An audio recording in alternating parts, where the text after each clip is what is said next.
Assalamualaikum warahmatullahi wabarakatuh. Alhamdulillah, alhamdulillahillazi kana bi'ibadihi khairan bashira. Tabarakalladzi ja'ala fis sama'i burujan wa ja'ala fiha sirajan wa qamaran munira. Ashhadu an la ilaha illallah wa ashhadu anna Muhammadan abduhu wa rasuluh. Allazi ba'athahu bil haqqi basyiran wa nadhira wa da'iya ilal haqqi biiznihi wa sirajan wa munira. Allahumma salli alaihi wa ala alihi wa sahbihi wa sallam tasliman katsira. Amma ba'du. Para pendengar yang dimuliakan Allah Subhanahu wa taala, nama saya Muhammad Andre, NIM 622018035. Pada kesempatan kali ini, saya akan menyampaikan sebuah kultum singkat untuk memenuhi tugas mata kuliah evaluasi pendidikan hari Rabu pukul 12.40 sampai dengan 14.20 waktu Indonesia bagian Barat. Adapun yang menjadi judul kultum saya adalah tujuan hidup manusia menurut Al-Quran. Para pendengar yang insya Allah dirahmati Allah Subhanahu wa taala, orang yang ketika dia keluar dari rumahnya pasti dia memiliki tujuan mau kemana ia melangkah pergi. Begitu juga dengan orang yang hidup di dunia ini. Jika seorang manusia tidak mengetahui apa tujuan hidupnya di dunia ini, maka tentu dia akan tersesat dan akan menyimpang dari jalan yang sebenarnya. Oleh karena itulah, sungguh sangat penting bagi seorang manusia, bagi orang-orang yang beriman khususnya, untuk mengetahui apa sesungguhnya tujuan hidup yang sebenarnya. Para pendengar yang insya Allah dirahmati Allah Subhanahu wa taala, ketika seorang manusia telah mengetahui dan memahami apa sebetulnya tujuan hidupnya, maka insya Allah semua aktivitas yang ia jalani pasti akan selalu terarah kepada tujuan hidup yang sebenarnya. Lalu muncul pertanyaan bagi kita, apa sesungguhnya tujuan hidup kita selama masih berada di dalam dunia ini menurut Al-Quran? Jawabannya adalah sesungguhnya tujuan hidup kita sebenarnya menurut Al-Quran terdapat ada dua. Sekali lagi saya ulangi, sesungguhnya tujuan hidup kita di dunia ini ada dua menurut Al-Quran. Yang pertama, tujuan hidup kita yang sebenarnya adalah beramal soleh. Sebagaimana Allah Subhanahu wa taala telah berfirman di dalam Al-Quran, A'udzubillahi minasyaitonirrajim.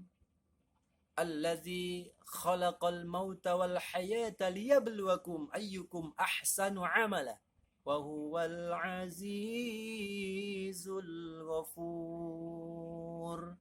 Artinya, dialah Allah yang menjadikan kematian dan kehidupan untuk menguji kamu, siapakah di antara kamu yang lebih baik amalnya, dan Dia Allah Maha Perkasa lagi Maha Pengampun. Al-Quran Surah Al-Muluk surat ke-67 ayat kedua. Dari ayat di atas, kenapa Allah Subhanahu wa taala menyebutkan kata kematian lebih dahulu daripada kata kehidupan? Allazi khalaqal mauta. Kenapa? Jawabannya adalah karena ada beberapa alasan yang disebutkan oleh para ulama. Salah satu di antara alasan itu adalah karena kematian itu sesungguhnya pasti akan ditemui oleh setiap manusia, setiap makhluk yang bernyawa, khususnya manusia. Oleh karena itulah, dengan kalimat kematian yang lebih dahulu ini, kata ulama, supaya mendorong manusia untuk senantiasa cepat dan segera melakukan amal soleh, yaitu amal-amal kebaikan.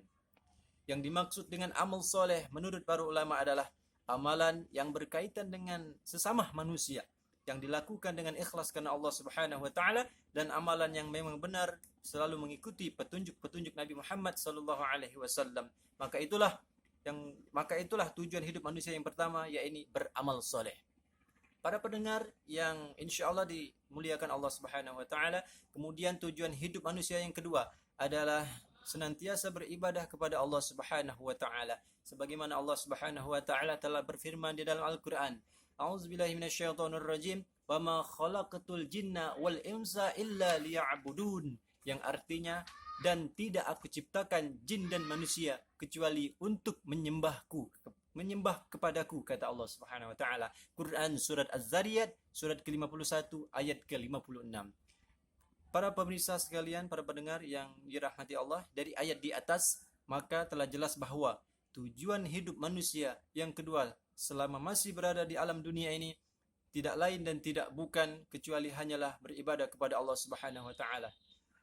Sebagai penutup dari kultum saya, maka dapat kita tarik kesimpulan bahwa tujuan hidup kita sebagai manusia selama masih berada di alam dunia yang fana ini adalah beramal soleh dan beribadah hanyalah kepada Allah Subhanahu wa taala. Maka dari itulah mari kita manfaatkan kesempatan hidup kita yang amat singkat ini dengan selalu senantiasa meningkatkan kualitas ketakwaan kita kepada Allah Subhanahu wa taala, dan selalu meningkatkan kualitas amal soleh dan ibadah kita kepada Allah Subhanahu wa taala.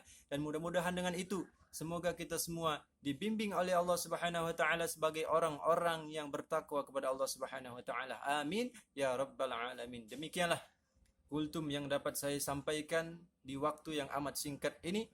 Mudah-mudahan nasihat singkat ini ada manfaatnya bagi diri saya pribadi, dan mudah-mudahan juga ada manfaatnya bagi para pendengar sekalian. Saya akhiri kultum singkat ini. Mohon maaf bila ada salah-salah kata. Billahi fi sabilil haq fastabiqul khairat, nasrun minallah wa fatun qarib, wa basyiril mu'minin. Subhanakallahumma wa bihamdika asyhadu an la ilaha illa anta astaghfiruka wa atubu ilaik. Wassalamualaikum warahmatullahi wabarakatuh.